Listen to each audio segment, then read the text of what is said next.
menurut saya ini keluarga ketika mereka menikah lalu memutuskan tidak punya anak itu tercela karena mereka akan menyalahi sunatullah.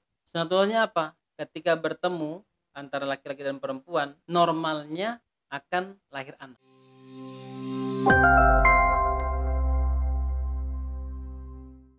Bismillah, Assalamualaikum warahmatullahi wabarakatuh. Waalaikumsalam. Teman-teman semua, kembali lagi di acara Ngasyik, ngobrol asik soal Quran, sorry.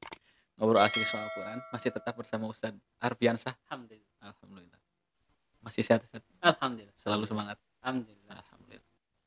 Di momen kali ini kita akan membahas, kalau kemarin mungkin masih dalam seputar bagaimana kita bisa termotivasi dengan Al-Quran dan bagaimana kita bisa istiqomah dengan Al-Quran. Sekarang kita mulai naik tangga. Al-Quran itu kan bukan hanya untuk diri pribadi saja, Ya. tapi di tangga yang kedua ada level bagaimana Al-Quran itu bisa menjadi inspirasi untuk membangun keluarga. Di saat kemudian dunia barat mungkin banyak traumatik dengan Al-Quran itu, bahkan juga banyak yang nggak ingin berkeluarga. Nah, bagaimana sih Al-Quran menjawab ini? Apakah ada gambaran bagaimana dalam Al-Quran itu membangun keluarga yang ideal? Ya. Jadi berbicara tentang idealnya sebuah keluarga ya.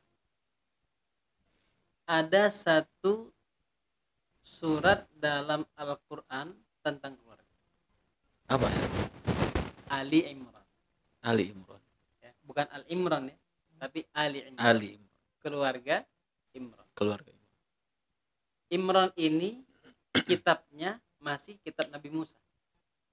Okay. Jadi dia dalam riwayat dikatakan dia seorang nabi juga. Jadi Imran itu nama orang, Nama orang. Oh, nama iya. orang. Ada yang dikatakan dia seorang nabi juga. Ada yang dikatakan dia orang soleh, pengikut setia Nabi Musa alaihissalam. Okay.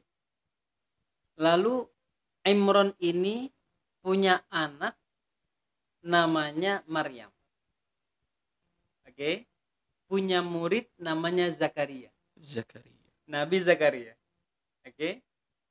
Tetapi Nabi Zakaria ini masih sepupuan dengan Imran. Berdekatan mereka, ada hubungan keluarga.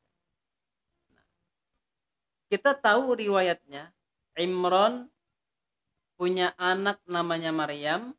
Maryam Allah sucikan dari sentuhan laki-laki, punya anak namanya Isa. Ya, Isa bin Maryam. Gambaran keluarga yang ideal itu pertama adalah seperti keluarga Ali Imran. Yang mereka menjadikan kitab suci sebagai tuntunan hidup yang paling pokok. Tidak ada tuntunan hidup yang paling pokok selain kitab suci ini. Karena dipastikan kitab suci nggak akan salah. Lalu kita lihat keluarga Nabi Ibrahim alaihissalam. Ini salah satu rujukan kita dalam membangun keluarga yang ideal. Nabi Ibrahim punya anak namanya Ismail. Turunannya Nabi Muhammad SAW. Nabi Ibrahim punya anak satu lagi namanya Ishak. Ishak punya anak namanya Yakub. Yakub punya anak namanya Yusuf. Ya kan? Keluarga sangat ideal. Sangat ideal. Bukan ideal lagi. Keluarga yang luar biasa sekali. Apa yang menyebabkan mereka ini disebutkan dalam Al-Quran? Karena mereka menjadi rujukan keluarga ideal. Apa sebabnya? Tadi kita bilang menjadikan Al-Quran kitabullah sebagai rujukan. Yang kedua adalah dalam pendidikan keluarga. Pendidikan yang diterapkan oleh Nabi Yakub alaihissalam kepada anak-anaknya sampai pada tahap dalam Al-Baqarah disampaikan. Apa kata Nabi Yakub? Wahai anakku, kalau nanti ayah meninggal, siapa yang kalian sembah? Siapa yang kalian sembah? Apa kata anak-anaknya? Na'budu ilah. Kami sembah Tuhanmu, Tuhan kakek kami, dan Tuhan ayahnya kakek kami. Ilahu wahidah, Tuhan yang satu, wa nahnu lahu muslimun, dan kami adalah orang-orang yang Islam. Sehingga dari sini tidak ada kriteria keluarga yang ideal selain mereka ini. Dan bahasa sakinah mawaddah warahmah menjadi gambaran kita bahwa komponen ideal itu ada dalam 3 ini.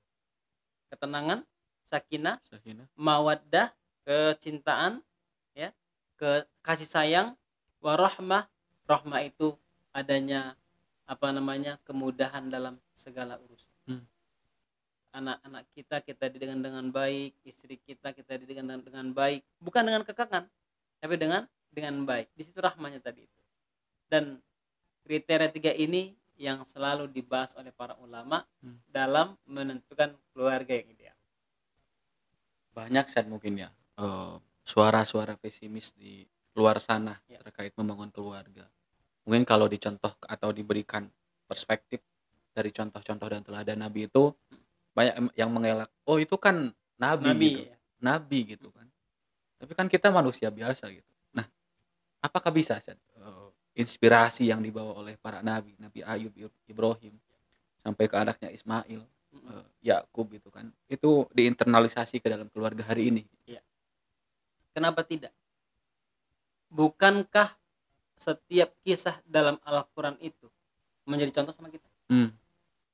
Kalau seandainya kisah tentang para nabi itu nggak bisa dicontoh oleh manusia biasa, tidak akan mungkin Allah berikan dalam Al-Quran. Tidak akan mungkin Allah kisahkan dalam Al-Quran. Bahasa kasarnya begini, kalau kalian tidak mampu untuk menjadi seperti mereka sempurna, minimal ikuti jalan mereka. Sebenarnya begitu. Kisah-kisah yang ada dalam Al-Quran yang dibaca oleh Nabi Muhammad SAW seakan-akan mau menyampaikan, Muhammad, kalau kamu susah, ingatlah ada yang lebih susah daripadamu. Siapa itu? Nabi Ayub, 30 tahun sakit. Haruskah kita mencontoh Nabi Ayub sakit 30 tahun? Enggak harus, tapi kita mencontoh kesabarannya misalnya. Bagaimana cara mendidik keluarganya. Ini yang harus kita lakukan. Tapi memang menjadi seperti mereka nggak bisa. Orang kita manusia biasa, dia nabi, tetapi itu dikisahkan agar memang bisa kita contoh sebagai manusia biasa. Lalu Ustaz, kalau bicara tentang sakinah mawaddah warahmah, setiap teman kita nih, teman saya mungkin ya, ketika ada teman-temannya yang menikah kan suka semoga sakinah, mawaddah warahmah kan, selalu berdoa seperti itu, memberikan doa. Nah, apakah sakinah mawaddah warahmah itu hanya berlaku untuk misalkan pasangan saja, antara suami dan istri saja, atau itu juga bisa membawa kepada mertua, itu kan, anak, atau mungkin uyutnya dan lain-lain. Konsep sakinah itu seperti apa? Jadi ketika Al-Quran menyampaikan konsep tentang sakinah mawaddah warahmah, itu bukan skala kecil. Itu bukan skala kecil. Tapi sampai skalanya itu seperti teori gelombang. Ya, teori gelombang. Sampai pada baris pertama, baris kedua, sampai ke tepian sana. Kalau ada keluarga yang sakinah mawaddah warahmah, orang-orang sekitarnya itu kena cucurannya. Mereka kan mengatakan, lihat tuh keluarganya Sahib, udah berkeluar belum? Belum. Belum, Mas. Segera kayaknya. Cocok kayaknya. Doakan, Ustaz. Amin. Sambil minta rekomendasinya. Jadi begitu. Mereka melihat misalnya, wah ini keluarga, misalnya nih, keluarga Ustadz Arifin Ilham misalnya, almarhum. Wah, sejuk sekali ya. Ayo kita tanya-tanya, yuk ngobrol gimana, kiat-kiatnya. Lalu ada juga ketika keluarga itu menjadi sakinah mawaddah warahmah, itu berefek pada ayahnya, ibunya. Mereka mengatakan, wah kayaknya kita harus sering-sering lihat ayah kita tanya apa kebutuhan ayah kita tanya apa kebutuhan ibunda kita. Itu kan menjadi sesuatu yang luar biasa. Dan berbeda efeknya ketika keluarga itu nggak sakinah. Jangankan untuk orang lain, untuk diri mereka aja repot, Hmm, apalagi untuk orang lain. iya. Makanya konsep sakinah mawaddah warahmah itu bisa kita masukkan ke dalamnya teori gelombang itu. Hmm. Sampai ke tepian akan dirasakan oleh banyak orang. Jadi kalau kita balik ya, Sat. Jadi berlawanan sakinah mawaddah warahmah itu terkadang kan ketidakharmonisan muncul. Ya. Goncang gitu rumah tangganya, dan satu topik atau satu isu yang sering muncul di kalangan masyarakat, ketidakharmonisan itu muncul gara-gara faktor ekonomi. Nah, apakah itu berarti bahwa ketika kita ingin berkeluarga, artinya kita harus mapan dulu, Sat? Iya. Harus punya ekonomi yang sebetulnya kita juga gak tahu gitu batasan ekonomi itu seberapa besar. Jadi ada yang asik ya ketika saya mentadabburi bahasa mapan ini ya.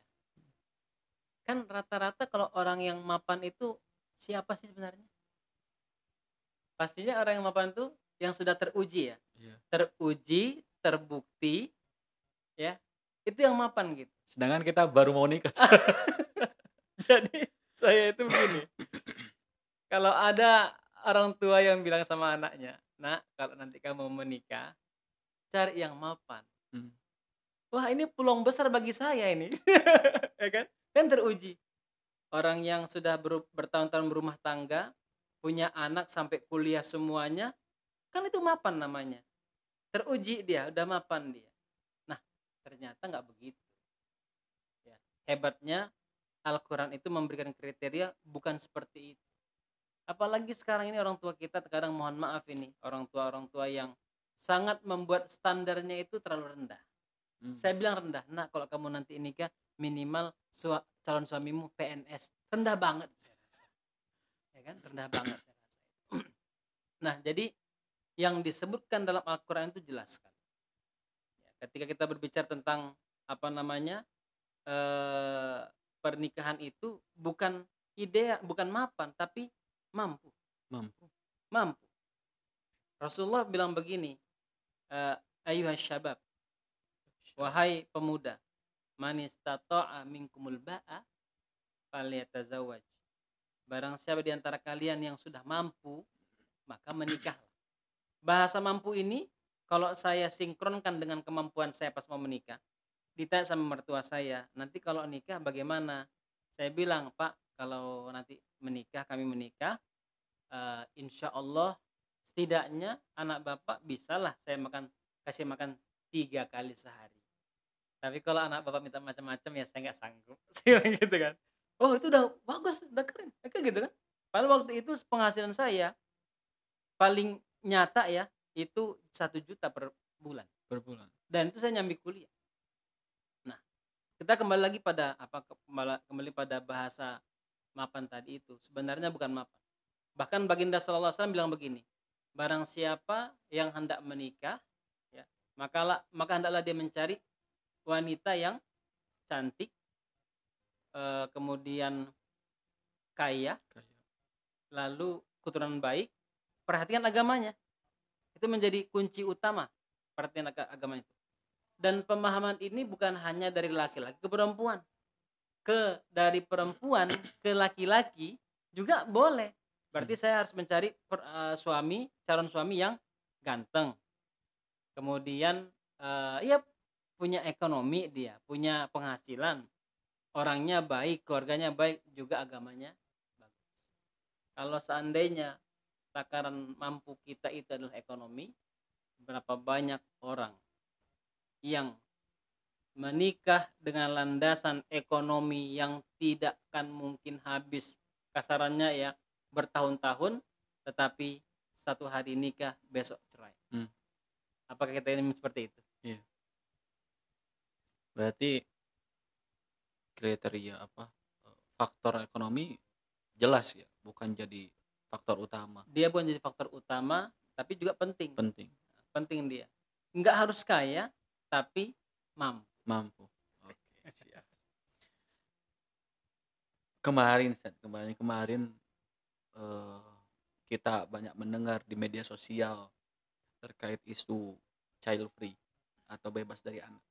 Kan normalnya, Ustaz, di masyarakat atau kita ketika menikah itu salah satunya bagaimana kita ingin mempunyai keturunan yang solih yang bisa menjadi regenerasi kita ke Ya, depan. Tapi bagaimana dengan child free ini ya. atau pernikahan tanpa anak, dan apakah anak itu dalam Islam Mm, itu menjadi beban tersendiri gitu, iya. atau sebaliknya? Jadi menurut saya ini ya, keluarga ketika mereka menikah lalu memutuskan tidak punya anak itu tercela. Tercela. Tercela. Karena mereka akan menyalahi sunatullah. Sunatullahnya apa? Ketika bertemu antara laki-laki dan perempuan, normalnya akan lahir anak. Hmm. Tetapi kalau kita bicara tidak normal, misalnya ada kelainan, sakit dan sebagainya, ini ma'fu anhu, dimaafkan. Tapi kalau sengaja, maka di sini tercela. Hmm. Maka tidak pernah ada konsep dalam Islam bagi mereka yang punya anak itu membuat ekonomi carut marut, Hmm. buat miskin dan sebagainya. Ini tidak ada. Bahkan Allah terangkan dalam surah Al-Isra, dan Allah tekankan bahwasanya nahnu narzukuhum wa iyyakum. Oh iya. Kami yang memberikan mereka rezeki dan kamu juga. Hmm. Artinya kamu juga kami memberikan rezeki. Lah, ini janji Allah. Ini janji Allah kepada mereka yang punya anak, dan tidak ada ini hubungan rezeki. Rezeki antara ayah dengan anak itu nggak ada hubungan rezekinya. Rezekinya masing-masing. Berapa banyak anak yang kita tahu dia yatim sejak kecil masih hidup sampai sekarang. Iya. Nabi Muhammad SAW, gitu kan? Iya, Luar biasa yatim sekali. piatu Yatim dari piatu kecil. dari kecil. Kemudian berapa banyak orang tua yang tidak sanggup untuk memberikan anak rezeki, tetapi anaknya itu masih hidup sekarang ya dengan asuhan orang lain. Artinya rezeki itu sudah Allah atur. Nah, oleh karena itu kalau ada pemahaman-pemahaman yang mereka yang saya sayangkan itu diposting dan diekspos itu. Hmm.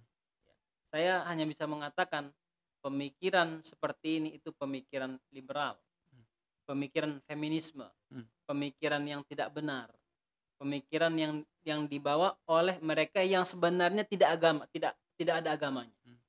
Walaupun yang mengatakan itu mungkin dia orang Islam, ini orang Islam nggak tahu agama. Nggak tahu agama. Iya. Dan saya yakin dia terlalu lama hidup di antara orang-orang yang memiliki pemikiran seperti ini. Iya. Yang saya pahami pemikiran seperti ini datang dari Eropa dan Barat. Iya. Yang mereka tidak mau punya anak karena merasa anak itu beban. Plus pemahamannya yang saya pahami di Barat itu kalau punya anak itu tidak ada subsidi mereka. Iya. Kalau selama mereka kumpul kebo nggak menikah, nggak ada subsidi. Ada subsidi. Tapi kalau sudah mereka menikah, punya anak, tidak ada subsidi. Nah, jangan sampai kita mengusung pemikiran seperti ini. Berapa banyak dulu ulama-ulama bahkan orang-orang terdahulu dalam Al-Quran disampaikan mereka itu aktsaru amwala wa aulada. Mereka itu lebih banyak hartanya dan lebih banyak anaknya dari kalian. Iya. Artinya apa? Ternyata orang-orang dulu itu sangat bangga dengan banyak anak, Banyak keturunan. banyak keturunan. Bahkan ingat pesan Rasulullah SAW. Apa kata Rasulullah? Saya berbangga-bangga dengan umat yang banyak anaknya, banyak keturunannya. Kenapa kita menyalahi? Dan apa kita nggak pernah berpikir setelah kita mati nanti yang mewarisi harta ini siapa? Kan begitu. Iya. Jangan sampai, mohon maaf, saya pernah bincang dengan salah satu suster pendeta perempuan di Pantai Rapi. Itu dia bilang begini, saya nggak menikah dan saya memang nggak mau punya anak, nggak punya keturunan. Masa kita sih sama orang Islam dengan mereka?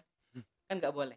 dan yang pastinya semua kita rezekinya sudah diatur oleh Allah Subhanahu wa taala. Masya Allah, sangat jelas, tuntas dan spesifik Ustaz, Iya, terkait pembahasannya. Terima kasih Ustaz, sama-sama. masih bisa menemani kita bersama, kita semua. Semoga di sesi selanjutnya kita masih bisa bersama, Insya Allah. mengedukasi, menyebarkan syiar, ya. Itu teman-teman semua di sesi yang kelima ini, semoga kita bisa menginternalisasi atau terinspirasi dari setiap nilai Al-Quran untuk kemudian membangun keluarga yang ideal seperti layaknya Nabi Ibrahim, ya, Ismail, sampai kemudian bagaimana Rasul kita Nabi Muhammad pun Sallallahu seperti alaihi itu. wasallam. Terima kasih teman-teman. Ustaz, terima kasih juga. Sama-sama. Kita tutup dengan salam. Assalamualaikum warahmatullahi wabarakatuh. Waalaikumsalam.